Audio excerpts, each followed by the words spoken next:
Example number theorem number 6 जो इसमें mention है, ये क्वेश्चन एनसीईआरटी में एग्जाम्पल बना के दिया हुआ है। तो सबसे पहले प्रूफ करना, proof that the tangent drawn at the end of diameter are the parallel to each other.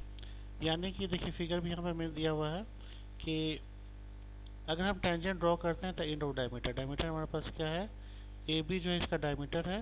तो पॉइंट ऑफ कांटेक्ट एक ए रहेगा, एक बी रहेगा। तो दो टेंजेंट ड्रॉ हुआ, एक ए से पासिंग थ्रू है, एक हमारा बी से पासिंग थ्रू, ठीक है।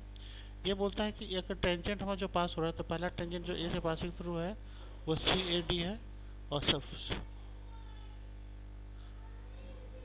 E B F. ये हमारा सेकेंड टेंजेंट जो ड्रॉ हुआ है वो सी बी एफ है, ई बी एफ है। ये बोलता है ये दोनों टेंजेंट आपस में पैरेलल हैं, ऐसा हमको प्रूफ करके दिखाना है। तो देखिए कोई भी लाइन आपस में जो पैरेलल होते हैं, तो इसमें तीन कंडीशन में से कोई भी एक कंडीशन सेटिस्फाई अगर हो जाए तो लाइन आपस में पैरेलल होते हैं। जैसे मान लीजिए देखिए फिर अगर या तो हमारा क्रॉसपोंडिंग एंगल आपस में इक्वल हो जाए, पहला कंडीशन ये है। दूसरा या तो हमारा को इंटीरियर एंगल का सम 180 डिग्री हो जाए, और तीसरा हमारा ऑल्टरनेट एंगल। तो इसमें हम देखेंगे को इंटीरियर एंगल और ऑल्टरनेट एंगल वाला सेट हमारा फिट कर जाएगा, ठीक है। तो चलिए देखते हैं, बहुत आसानी से हो जाएगा। Now angle O A C equal to हमारा 90 डिग्री होगा। इसके पीछे क्यों क्यों 90 डिग्री होगा कि थ्योरम को सपोर्ट करता है। थ्योरम क्या बोलता है, देखो ओ ए इक्वल टू रेडियस है, हमारा ओ ए हमारा रेडियस है, और रेडियस के इन पॉइंट से मतलब ए से पासिंग थ्रू जो टेंजेंट है वो रेडियस के साथ 90 डिग्री का एंगल बनाती है, वी नो दैट। तो हमारे पास इस तरह से ओ ए सी 90 डिग्री हो गया, और उसी तरह से एंगल ओ बी एफ भी हमारा 90 डिग्री हो गया, ठीक है, सेम वही लॉजिक यूज करके। तो ए बी हमारा स्ट्रेट लाइन है, तो because of the fact alternate angle देखिए इसमें एंगल होगा, ठीक है। ये दोनों angle, angle O A C equal to angle O B F equal to 90 degree, जिसका मतलब है ऑल्टरनेट एंगल है ना, ये तो ऑल्टरनेट एंगल है। तो ऑल्टरनेट एंगल आपस में इक्वल होते हैं तो लाइन पैरेलल होते हैं। हमारा सी डी जो है पैरेलल टू ई एफ हो गया, ये प्रूफ हो गया। नेक्स्ट जो थ्योरम नंबर 7 है, थ्योरम नंबर 7 जो है जस्ट थ्योरम नंबर 6 जो हमने किया है जस्ट उसका उल्टा है, ठीक है। तो थ्योरम नंबर 7 क्या बोलता है कि prove that the line segment joining तो पॉइंट ऑफ कांटेक्ट और टू पैरेलल टेंजेंट, ठीक है। तो इस वाले फिगर में जो दो पैरेलल टेंजेंट है, पहला है टेंजेंट हमारा C D, that is the parallel to E F, ये पैरेलल टेंजेंट हुआ पहला। और पॉइंट ऑफ कांटेक्ट हमारा है एक ए कॉमा बी, एक हमारा ये दो पॉइंट ऑफ कांटेक्ट, एक पॉइंट ऑफ कांटेक्ट ए हो, पॉइंट ऑफ कांटेक्ट बी है, ठीक है। तो ए बी को जो ज्वाइन कर देंगे, तो ए को हम क्या करते हैं सेंटर, सेंटर से ज्वाइन कर देते हैं पहले। तो इसका कंस्ट्रक्शन लिखेंगे, construction join O A and O B, join O A और ओ बी हो गया, ठीक है। दोनों को सेंटर से ज्वाइन कर देते हैं। और एक कंस्ट्रक्शन और हमको लेना है, that is the O G should be parallel to C A, ये लाइन लेना है। अब ना हमको प्रूफ करना है कि हमारा ए ओ बी जो है एक स्ट्रेट लाइन है। तो ए ओ बी स्ट्रेट लाइन है, स्ट्रेट लाइन सेंटर से पास करेगी, तो स्ट्रेट लाइन सेंटर से पास करेगी, इसका मतलब वो डायमीटर होगा। तो फाइनली टू प्रूफ में डायरेक्टली हम लिख देते हैं टू प्रूफ क्या करना है, that is the A O B straight line, एक स्ट्रेट लाइन है ना, ए ओ बी एक स्ट्रेट लाइन है, हमको यही चीज़ फाइनली प्रूफ करना है। तो चलिए कैसे इसको प्रूफ करते हैं। कंस्ट्रक्शन तो हमने ऑलरेडी लिया हुआ है कि ओ जी पैरेलल टू सी जी। अब ध्यान से देखते हैं यहाँ पे कि because of O G parallel to C A, ठीक है। So this angle C A O equal to 90 degree होगा, क्योंकि एक रेडियस है, टेंजेंट के साथ एंगल बना रही है, रेडियस टेंजेंट के साथ एंगल बनाती है तो 90 डिग्री होता है। तो ये तो हमारा 90 डिग्री हो गया। और angle C O A C A O sorry C A O angle C A O plus angle A O G equal to 180 degree हो, सप्लीमेंट्री एंगल होंगे। तो ये तो थ्योरम ही हमको सपोर्ट करता है लाइन्स एंड एंगल के। तो ये हमारे ये दोनों एंगल मिलके एक सप्लीमेंट्री एंगल हो जाएंगे। तो ये सप्लीमेंट्री एंगल क्यों होंगे, क्योंकि को इंटीरियर एंगल का सम 180 डिग्री होता है। तो यहाँ पे सी ए ओ तो ऑलरेडी 90 डिग्री है, तो इसको 90 डिग्री लिख लेते हैं हम पहले। और इसको हम क्या करते हैं, angle A O G equal to 180 degree. So angle A O G equal to 180 degree minus 90 degree, ये 90 डिग्री हो जाएगा, यानी ए ओ जी हमको 90 डिग्री हो गया। ठीक है, चलिए ए ओ जी 90 डिग्री हो गया। सिमिलरली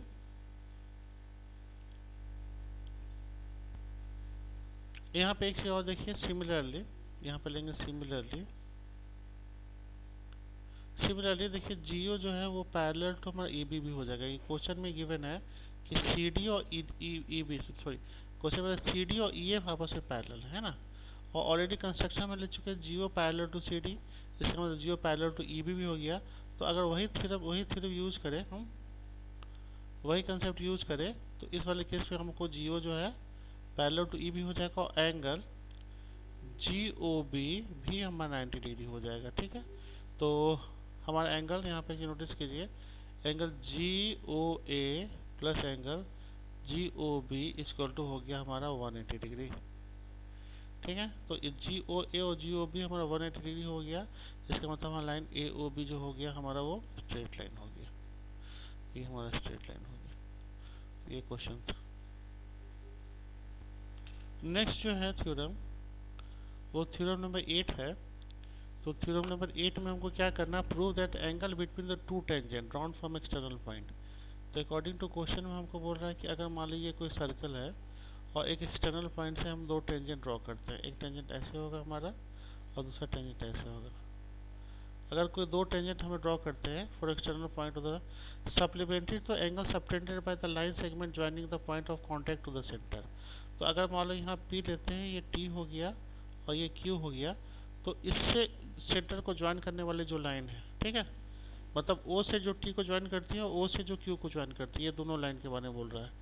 तो जो सप्लीमेंट्री ये बोल रहा है कि उसका supplementary to the angle subtended by line segment joining the point of contact to the centre. यानी हमको ये बोल रहा है कि हमारा दो जो एंगल है, angle P plus angle O जो है 180 डिग्री होगा, ये प्रूफ करके हमको दिखाना है। ठीक है, चलिए, तो ये तो बहुत आसान है।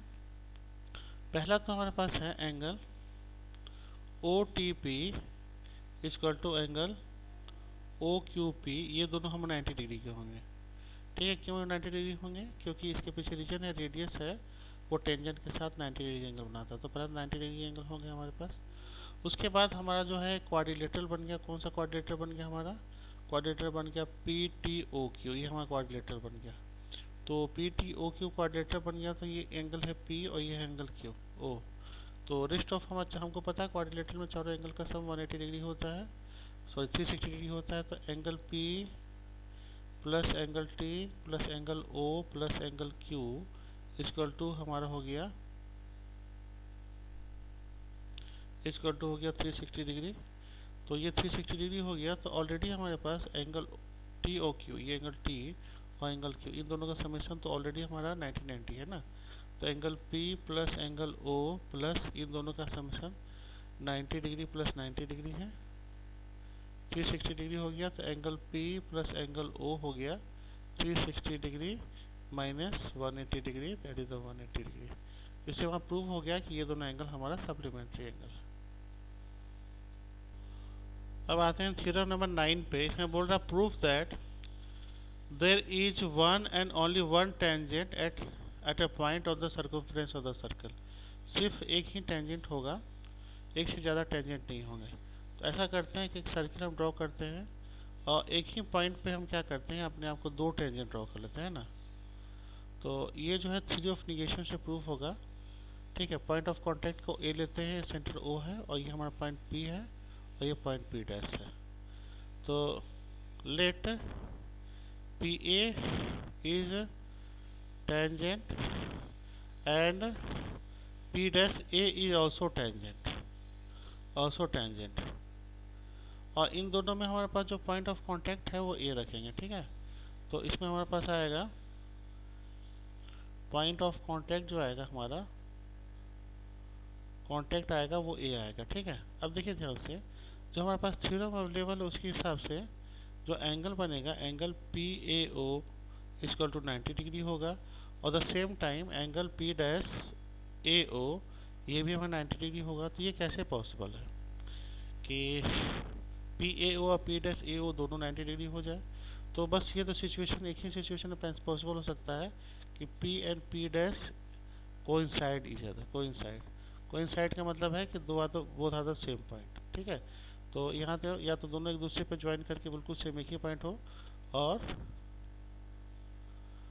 Both are the same point. अगर सेम पॉइंट होंगे तभी जाके ये पॉसिबल हो पाएगा, अदरवाइज ये पॉसिबल हमारा हो ही नहीं पाएगा। ये लास्ट थ्योरम है, इसमें प्रूफ करना, proof that perpendicular at the point of the contact और tangent of the circle passing through the centre.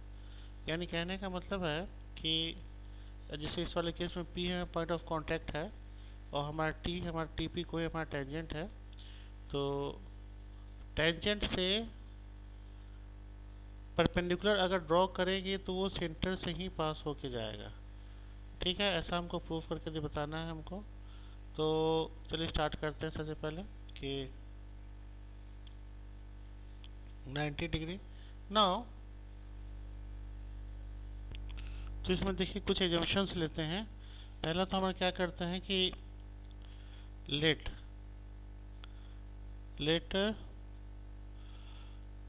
Angle QPT is equal to 90 degree and QP does not pass through center। Centre से वो पास नहीं कर रहा है। ठीक है, QT does not pass through the center है, और उसके बाद at the same time PO is radius which extend up to R तक वो हमारा एक्सटेंड हो जाता है। ठीक है, P2 हमारा R तक एक्सटेंड हो गया। अब हमको प्रूव करना है कि अगर वो हमारा 90 डिग्री का एंगल बना रहा है, जैसे QPT 90 डिग्री का एंगल बना रहा है, तो QP हमारा नेसेसरली सेंटर से पास होकर जा रहा है। Now we know OPT is equal to 90 degree. क्यों हमारा OP जो है हमारा एक रेडियस है, OP हमारा एक रेडियस है, और रेडियस टेंजेंट के साथ 90 डिग्री एंगल बनाता है। At the same time OPT 90 degree, और रादर हम कैसे RPT also equal to 90 degree, क्योंकि R क्या है, P का ही एक्सटेंशन है, तो ये तो 90 डिग्री हो गया। But at the same time हम ये भी देख रहे हैं कि QPT भी हमारा 90 डिग्री का है, तो हाउ कैन इट पॉसिबल, है ना। तो RPT और QPT दोनों 90 डिग्री एंगल कैसे बना सकते हैं, तो ये बस एक ही सिचुएशन में पॉसिबल है जब Q और R विल कोइंसाइड। ठीक है, और Q जो हमारा R बन जाएगा, तो इसका मतलब हमारे पास है कि कोई भी एंगल जो 90 डिग्री एंगल बनाता है, सॉरी कोई भी लाइन जो 90 डिग्री एंगल बनाता है टेंजेंट के साथ, वो सेंटर से पास होकर जाती है। तो यानी QP पासेस थ्रू सेंटर। तो ये सारा ट्रायंगल आपका ख़त्म हो गया। सारा जितना भी थ्योरम था इसमें सब